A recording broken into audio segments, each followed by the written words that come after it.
All right. Welcome to Sunday. So we are live again. And my question today is, do you know what most people are done by the third week in January? So, welcome back to Sunday Talk. And this is where I share what's on my mind from the week.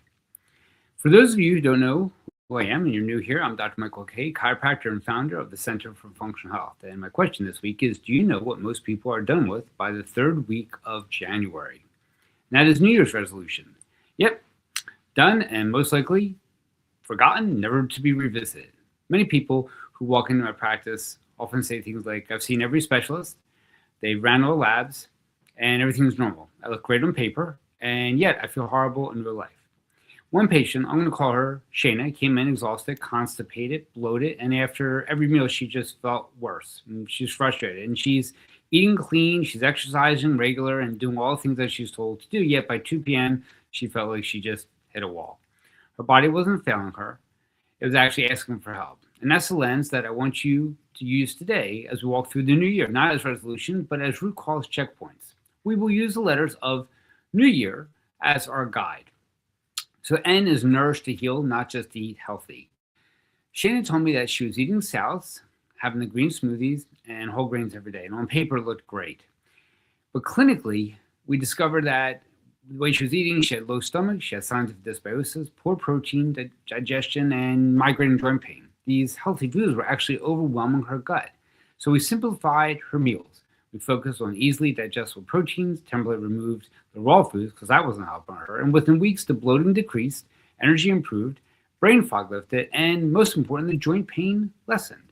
So nourishment isn't about perfection, it's about compatibility. It's what works for you. Next, we'll talk about E. E is energize the mitochondria, not just burn calories. So another patient, Mark, came in, chronic fatigue. He drank 20 ounces of coffee per day, and he loved this energy drink, so at least once per day. He's working out 5 days a week because he was told that if he exercises, he would get more energy. But every workout left him drained. He had nothing left to him. The problem was he was using the same training principles that he did when he was 20 years old. Now, the man is in his late 40s, and he's taking on too much too soon and has a different physiology. His body is not the same as it was when he was 20. So we looked deeper.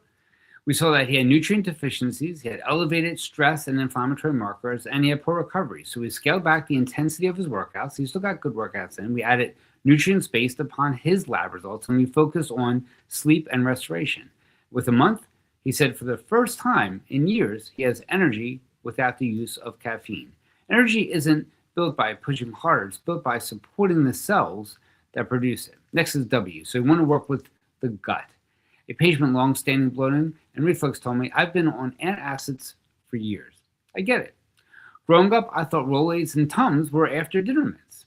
See, testing for this individual revealed imbalanced gut bacteria, inflammation of the intestinal lining, decreased ability to digest foods.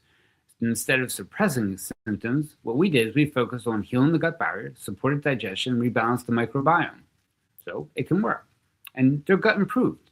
And something surprising happened along the way. Their anxiety decreased, skin got clearer, and their energy stabilized.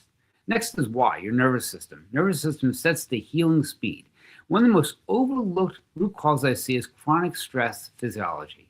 We'll call her Emily, another patient doing everything right, again, clean diet, taking supplements, following the protocols, doing well, but she was constantly anxious, overworked, and running on adrenaline. Her body was stuck in that survival mode, that fight or flight mode. Now, we introduced nervous system regulation, like vagus nerve work, breathing practices, created better boundaries around rest. And the big one, we nixed the net. We had her come off of social media as part of her elimination protocol. It's wonderful. Many of her symptoms improved. It was nice. It was easy. Understand that healing doesn't happen when the body feels threatened. She was threatened. We created that environment where she wasn't feeling threatened anymore. Next is E. Eat right to stabilize the blood sugar. So another common pattern that we see is people skip breakfast. They rely on coffee, protein bars, and by mid-afternoon, they're crashing. One patient described the following feeling: bloated after morning breakfast, crashing by 2 p.m., shaky, exhausted, and anxious. Altogether, shanky, we'll call it that. She was eating enough and but not eating enough protein and not eating enough nutrients. That was the issue. So we added protein in the morning, balanced meals, added MCT, did a coffee and creatine, and she did well. And within days, she noticed fewer cravings, more stable energy, and better mood. Blood sugar stability is foundational, it's not optional. And this does not mean eating small meals throughout the day. Next is A. So you want to aim for progress, not perfection. Healing rarely happens all at once. So I tell patients your body heals in layers, one step forward, one step back, then two step forward. That's not failure, that's just the way our physiology works. The goal is consistency and not control. There's no failure, there's only learning. And R is reset. Reset the root cause, not the symptom. One patient wrote the following in a Google review to us. Crawling into his office, absolutely exhausted, and with brain fog and joint pain, he listened to me. This is the first time that someone explained why my body was struggling, why my body was doing what it was doing. So when we address nutrition, gut, sleep, stress, energy, and the four M's, metabolism, movement, mindset, and mindfulness, well, this is the starting point in creating a journey in longevity and optimal health.